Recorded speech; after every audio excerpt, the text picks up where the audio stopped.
Everybody asking how we doing, say we good. Don't need no one to tell me how to live just like they would. It ain't their business, but they in it, I don't know why. Revolved around my life after I found another. Halo teman-teman, kembali lagi dengan aku Sulistya Anggraini. Di video kali ini kita akan membahas tentang interaksi sosial dan motivasi belajar.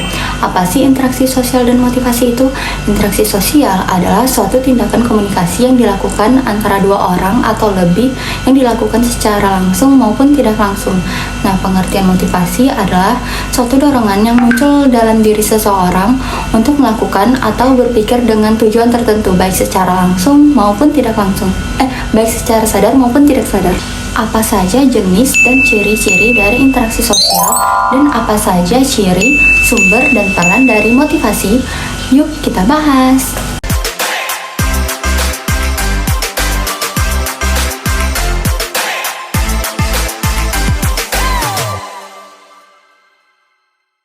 Ciri-ciri dari interaksi sosial ada 3, yaitu interaksi verbal, interaksi fisik, dan interaksi emosional. Yang pertama, yaitu interaksi verbal.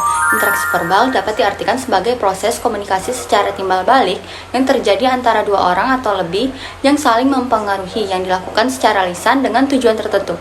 Contoh komunikasi verbal seperti berbicara langsung, menulis surat atau pesan, presentasi, membuat pesan suara, dan lain-lain, yang melibatkan penggunaan kata dan bahasa di dalamnya.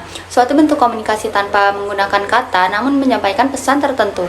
Yang kedua yaitu interaksi fisik. Interaksi fisik terjadi manakala dua orang atau lebih melakukan kontak dengan menggunakan bahasa-bahasa tubuh. Misalnya ekspresi wajah, posisi tubuh, gerak-gerik tubuh, dan kontak mata. Lalu yang ketiga adalah interaksi emosional. Interaksi emosional adalah interaksi yang terjadi manakala individu melakukan kontak satu sama lain dengan melakukan curahan perasaan. Misalnya mengeluarkan air mata sebagai tanda sedih atau mengeluarkan air mata karena bahagia.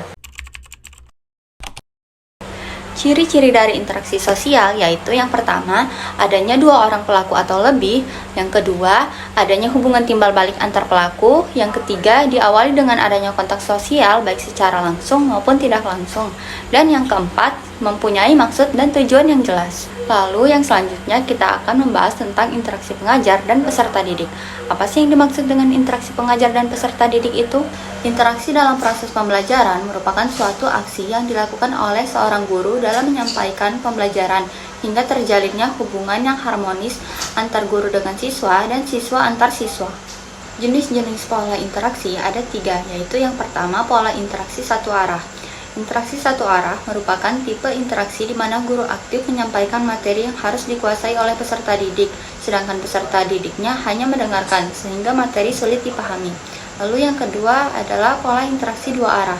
Pola interaksi dua arah adalah pola yang menempatkan guru sebagai pemberi aksi atau penerima aksi. Demikian juga siswa, bisa sebagai penerima aksi, bisa pula sebagai pemberi aksi. Antara guru dengan siswa akan terjadi dialog, tidak ada interaksi antar siswa.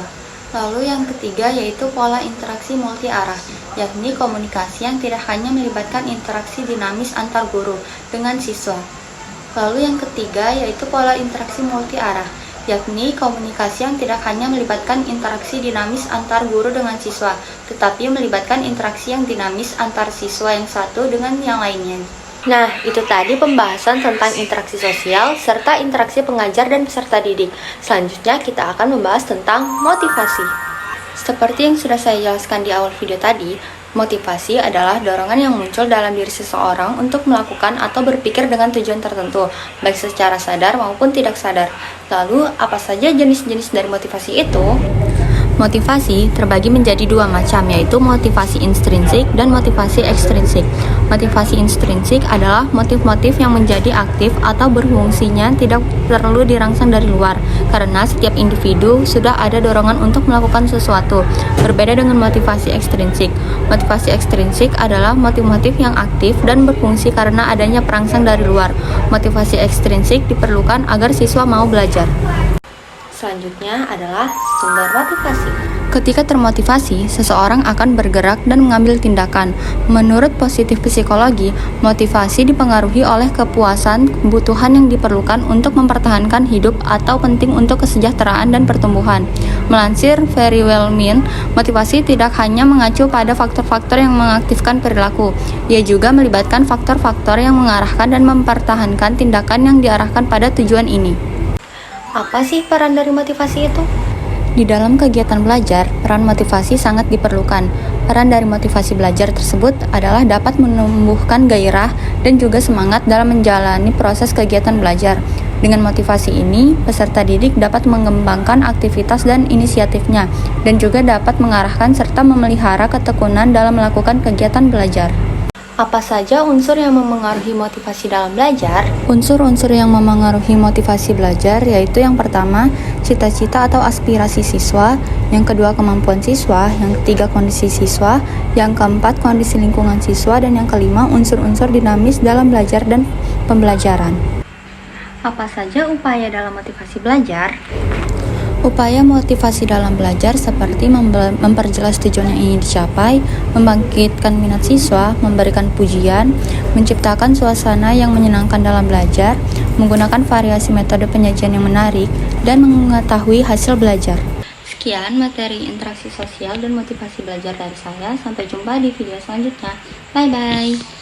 Everybody asking how we doing, say we good. Don't need no one to tell me how to live just